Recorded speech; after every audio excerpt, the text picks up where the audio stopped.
Ito na yung mais, guys. After more than a week nung nilagyan ng abono. So, nagpatubig na kami. Ayan, basa yung lupa.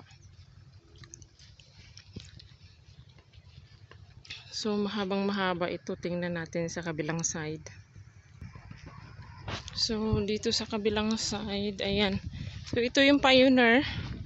Ayun, Pioneer pala. Ayan, hanggang dun sa dulo. Sa kabila naman, hindi Pioneer yan. Ano siya, NK 8840. Ayan, so magkahawig lang naman sila. Ano din, yung worm resistant. Tsaka, ang ganda siya.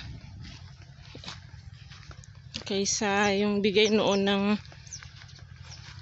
DA na LV10, pangit.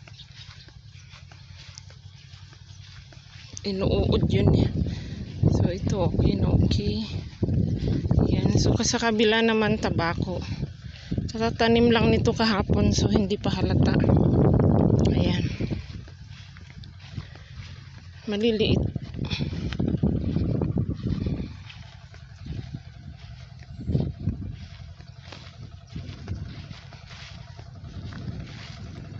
Kamaisan.